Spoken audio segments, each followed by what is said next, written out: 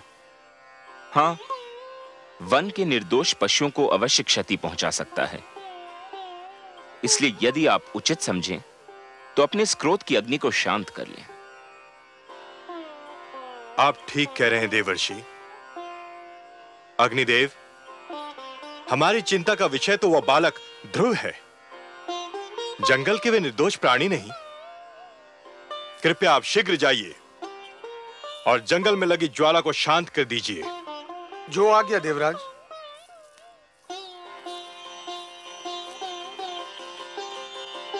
नारायण नारायण। ओम नमो भगवते वासुदेवाय। ओम नमो भगवते वासुदेवाय। ओम नमो भगवते वासुदेवाय।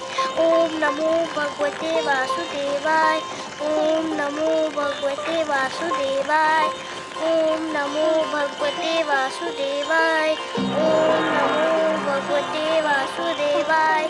ओम नमो भगवते वासुदेवाय। ओम नमो भगवते वासुदेवाय। ओम नमो भगवते वासुदेवाय। ओम नमो भगवते वासुदेवाय। ओम नमो भगवते वासुदेवाय। ओम नमो भगवते वासुदेवाय। ओम नमो भगवते वासुदेवाय। ओम नमो भगवते वासुदेवाय।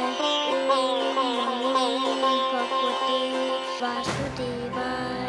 ओम नमो भगवते। ओम नमो भगवते वासुदेवाय।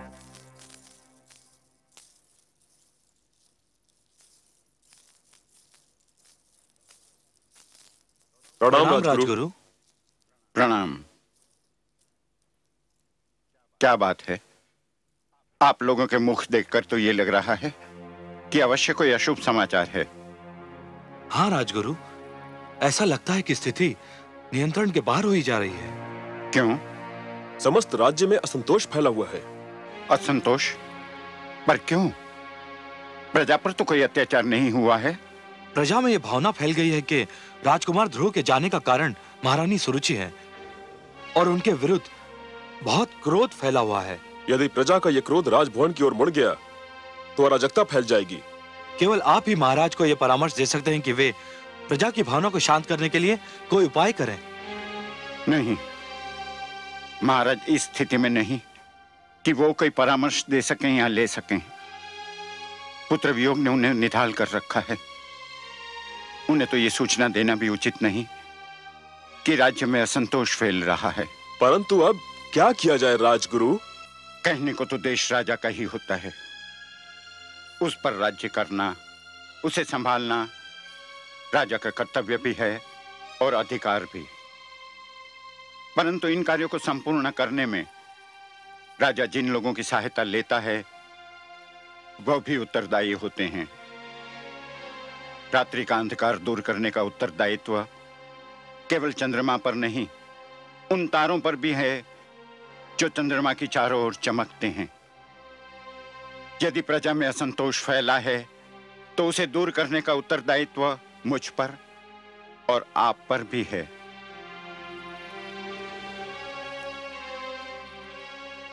आप प्रजा को समझाइए कि राजकुमार ध्रुव जिस अभियान पर निकले हैं, भगवान से विनती करे कि वो अभियान पूरा हो। ध्रुव का अभियान पूरा हो गया तो सब कुछ अपने आप ठीक हो जाएगा। जाइए और प्रजा को समझाइए कि राजभवन में बिखरे दुख को अपनी भावनाओं से और बढ़ावा न दे और ध्रुव की रक्षा और इच्छा पूर्ति की प्रार्थना करे। जो आज्ञा राजगुरु।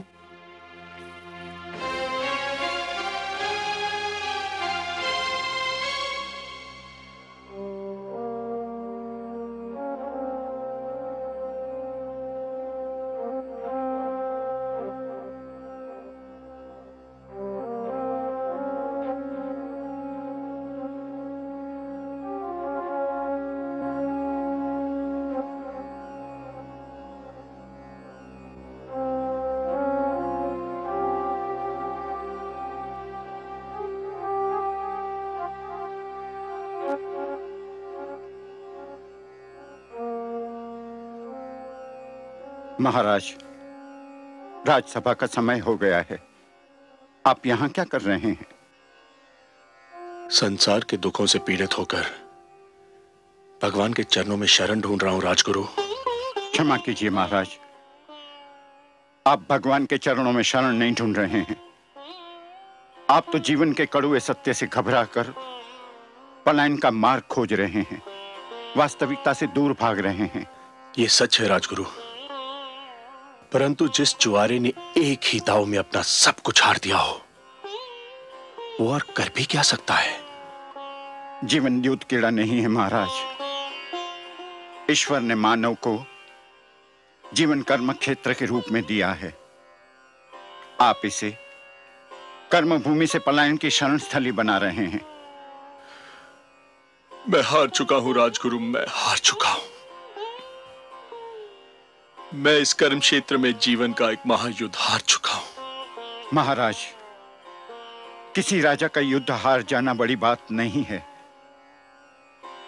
पर किसी राजा का साहस हार जाना एक दुर्भाग्यपूर्ण घटना है। राजा का साहस व्यक्तिगत विषय नहीं होता। उस साहस के साथ प्रजा की आशाएं और उमंगें जुड़ी होती हैं। उस साहस के साथ प्रजा का भविष्य जुड़ा हुआ होता है। तो फिर मैं क्या करूं राजगुरु, मैं क्या करूं? उठिए और प्रजा के कल्याण की योजनाएं बनाइए। जो अपने परिवार का कल्याण ना कर सका, वो प्रजा का कल्याण क्या करेगा राजगुरु?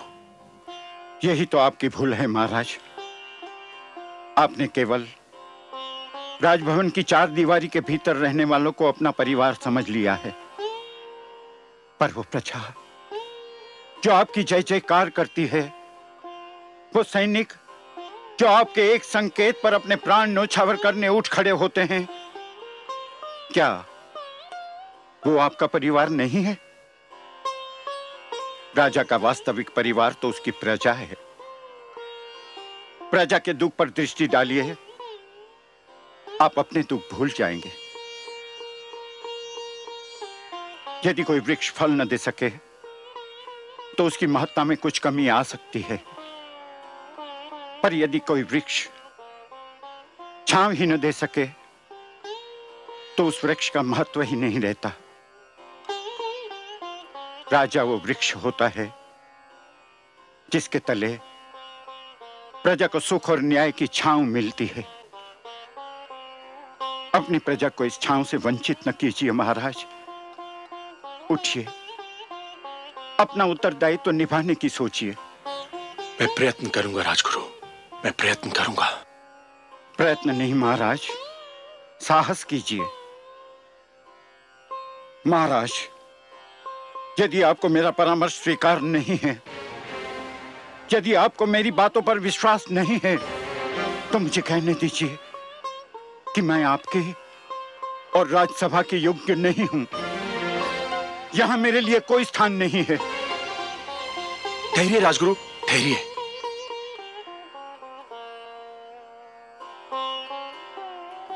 राजगुरु, मैं जीवन में बहुत कुछ खो चुका हूं।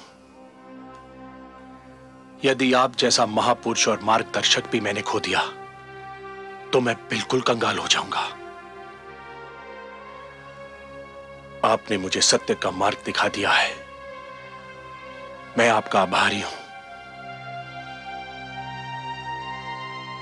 नमो भगवते वासुदेवाय। ओम नमो भगवते वासुदेवाय।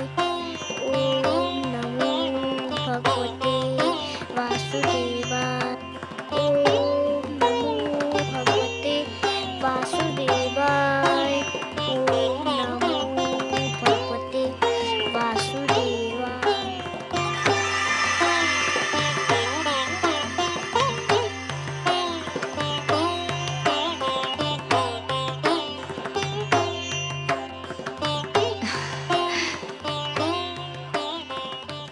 क्या हुआ स्वामी? हे कमल नयन, जब त्रिलोक में उजाला फैलता है, जब धरती पर बसंत झूमता है, जब कमल खिलते हैं, जब पुष्प अपनी सुगंध फैलाते हैं, मैं समझ जाती हूँ कि आप मुस्काए हैं। ये सारे दृश्य आपकी मुस्कान की ही छवि हैं। विधाता ने मुस्कान की रचना ही इसलिए की कि वो आपके अधरों की शोभा बढ़ाए। पर अभी अभी मैंने आपके अधरों पर जो मुस्कान देखी, उसमें एक विचित्र ज्योति, एक अद्भुत प्रकाश दिखाई दिया मुझे, जैसे आपके अधरों से मुस्कान नहीं, किरण फूट रही हो। कोई मुझे आनंद विभोर कर रहा है देवी। अवश्य ही सृष्टि के किसी भाग में भक्ति के प्रकाश का उदय हो रहा है। मुझे एक विचित्र आनंद का अनुभव हो रहा है। हो न हो, ये मेरे ध्रुव की भक्ति का ही चमत्कार है। उसके रोम रोम में केवल आप ही बसे हैं सर्वेश्वर। उसके हृदय में झांक कर देखे तो केवल आपकी छवि ही दिखाई पड़ेगी।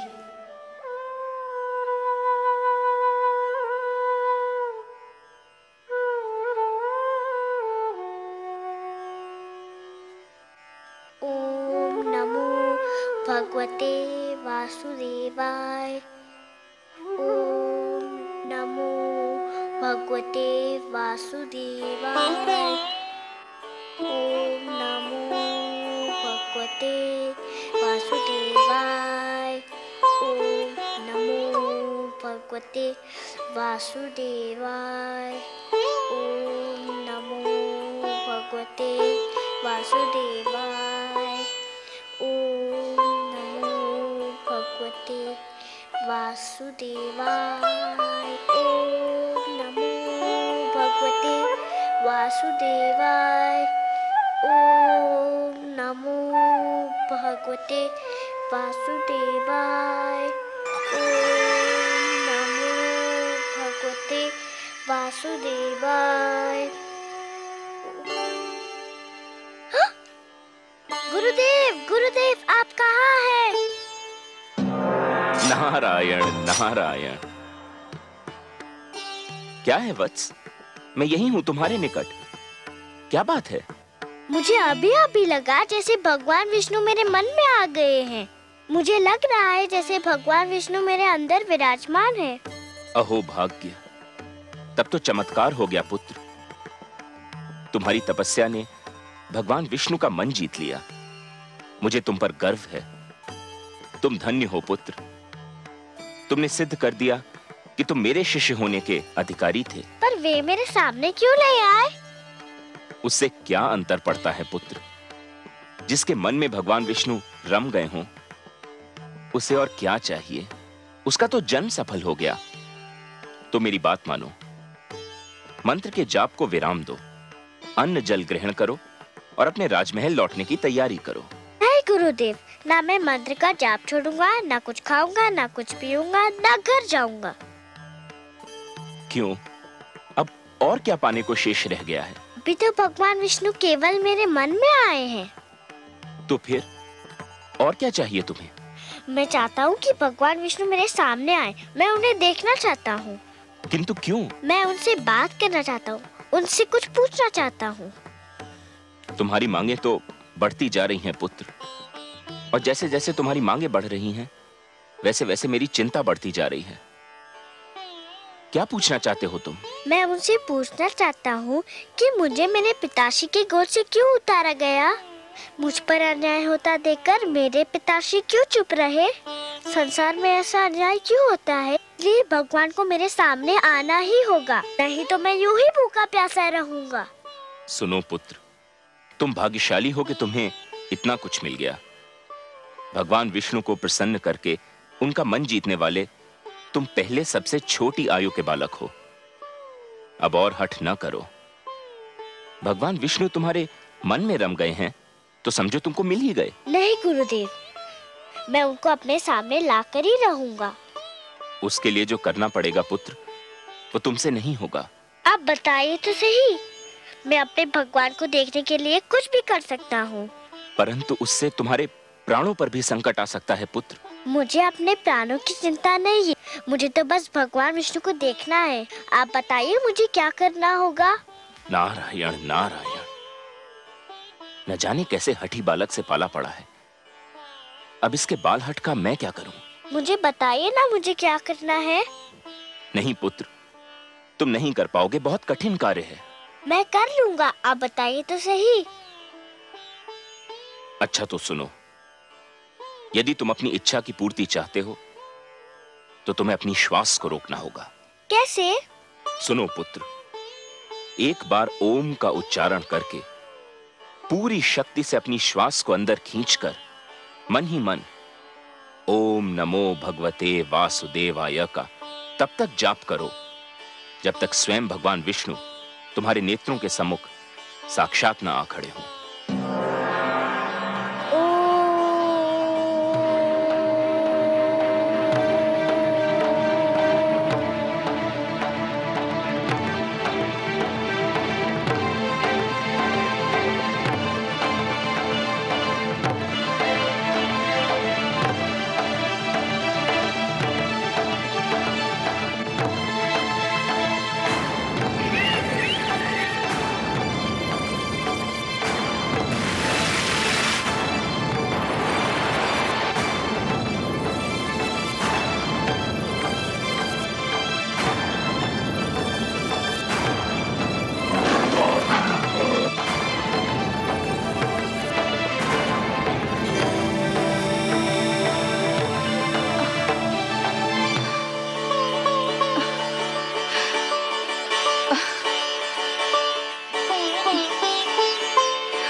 देवराज, देवराज, देवराज। क्या बात है गंधर्वराज चित्ररथ? धरती पर हाहाकार मचा हुआ है देवराज। धरती पर समय की गति रुकी जा रही है प्रभु। बालक ध्रुव यदि यूं ही श्वास रोके रहा तो प्रलय आ जाएगी देवराज। कुछ कीजिए देवराज, नहीं तो अनर्थ हो जाएगा। नहीं, इसका कुप्रभाव रोकना मेरे वश की बात नहीं है देवगण। हमें ब्रह्मा जी के पास चलना चाहिए, अब वही इसका कोई उपाय बता सकते हैं।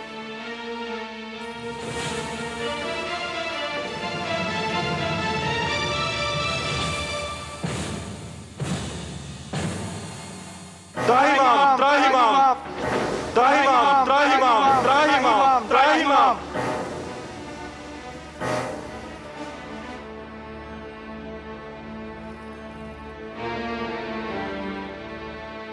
हे ब्रह्मदेव, कोई उपाय कीजिए, नहीं तो बालक ध्रुव के कारण अनर्थ हो जाएगा। उसने श्वास रोककर संसार की सारी गतिविधि ही रोक दी। यह स्थिति थोड़ी देर और रही तो संपूर्ण जगत का सर्वनाश हो जाएगा। जगत की रक्षा कीजिए भाग्य विधाता। मैं क्या कर सकता हूं देवराज? मैं अपनी सीमा लांघकर तो नहीं जा सकता। मैंने जगत की रचना कर दी, यही मेरी सीमा थी। जगत की रक्षा तो केवल वही विश्वाधार, पद्मनाभ, लक्ष्मीपति, करुणा सागर भगवान विष्णु ही कर सकते हैं। और फिर ध्रुव मेरा नाम तो नहीं जप रहा है कि मैं उसे शांत कर दूं। वो तो भगवान विष्णु के मंत्र का जाप कर रहा है। इस समस्या का संबंध उन्हीं से है और समाधान भी केवल वही कर सकते हैं। हमें मिलकर उनकी सेवा में चलना होगा। संसार को इस संकट से वही उबार सकते हैं।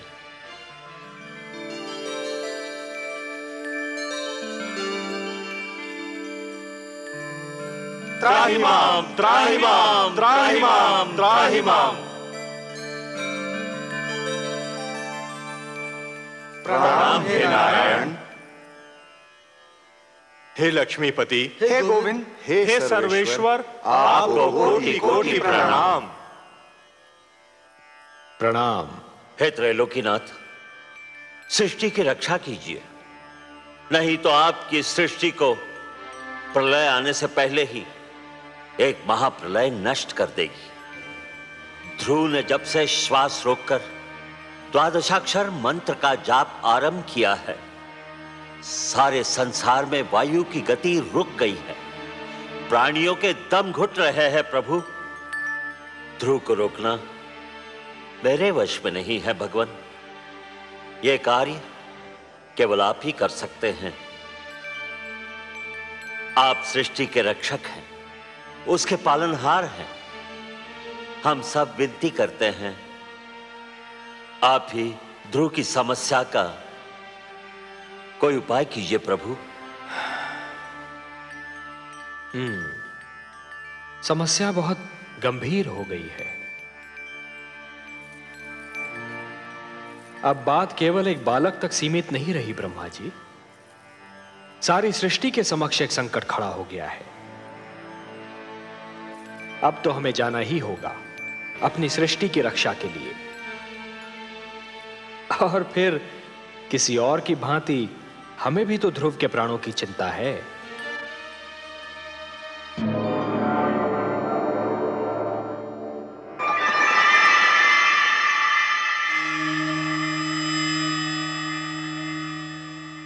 वासुदेव, वासुदेव, आप कहाँ चले गए वासुदेव?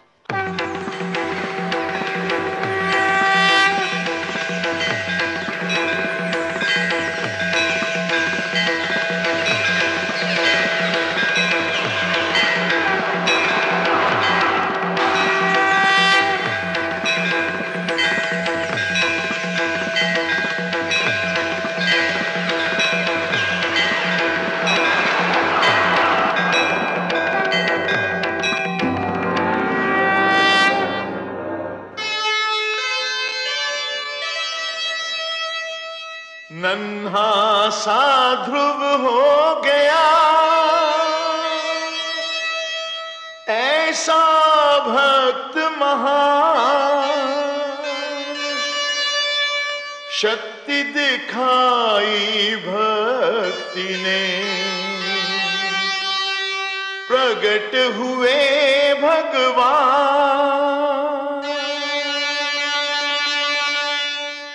वासुदेव, मैं कहीं नहीं गया वत्स ध्रुव। तुम मुझे अपने सम्मुख देखना चाहते थे ना? तो लो, देखो, मैं तुम्हारे नेत्रों के सामने उपस्थित हूं। तुम विजयी हुए पुत्र। तुमने मुझे जीत लिया। तुम्हारे जैसा तपस्वी न कभी हुआ है और न कभी होगा। तुमने सिद्ध कर दिया कि जीव ब्रह्म का ही एक अंश है और अपनी साधना से ब्रह्म को भी धरती पर ला सकता है। तुमने यह सिद्ध कर दिया वत्स कि सृष्टि की सबसे बड़ी शक्ति है भक्ति। वत्स ध्रुव, अब श्वास लेना आरंभ कर दो पुत्र। अब मैं कहीं नहीं जाऊंगा।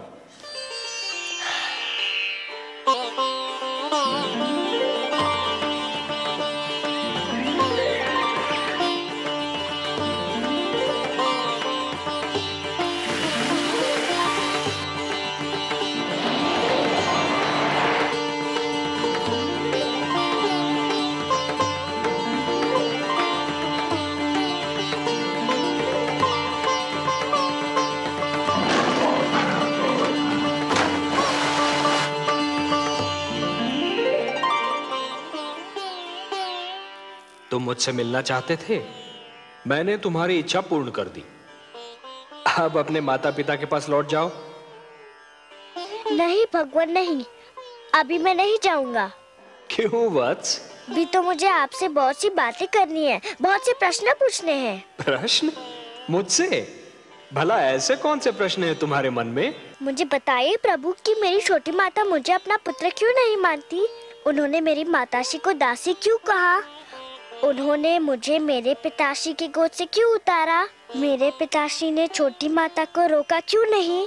बताइए भगवान। अरे अरे अरे अरे अरे, इतने सारे प्रश्न एक साथ? अच्छा ये बताओ कि सबसे पहले तुम किस प्रश्न का उत्तर चाहते हो? मुझे मेरे पिताश्री की गोद से क्यों उतारा गया? अच्छा, तो इस प्रश्न ने तुम्हें सबसे अधिक व्याकुल किया है? हाँ भगवान। मेरे निकट आओ।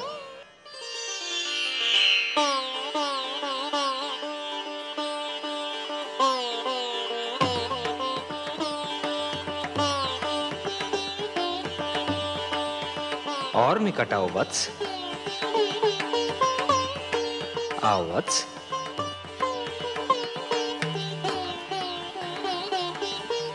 मेरी गोद में बैठ जाओ।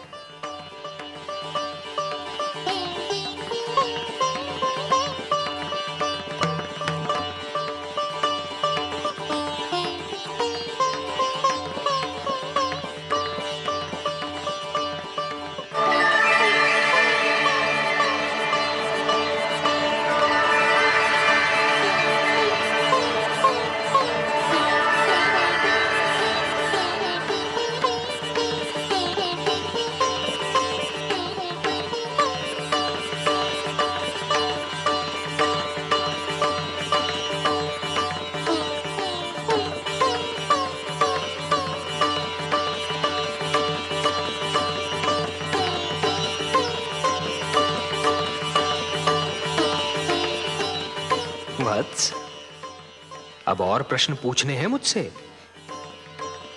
कुछ नहीं पूछना प्रभु, अब कुछ नहीं पूछना। अब तो मुझे हर प्रश्न का उत्तर मिल गया है। मेरे चारों ओर ज्ञान का प्रकाश फैला हुआ है।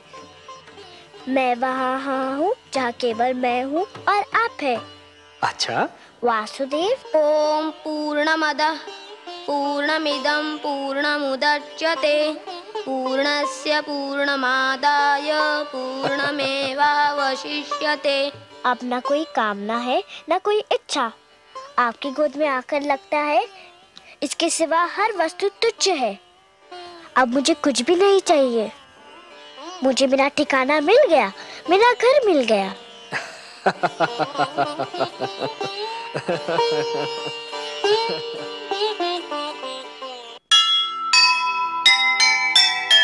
दुनिया ने देखी नहीं प्रभु से ऐसी प्रीत।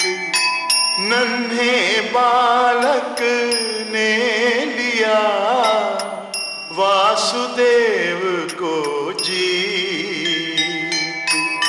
प्रश्नों के उत्तर मिले, सफल हुआ अभियान। सब कुछ उसने पा लिया जिसे मिले भगवान, जिसे मिले भगवान।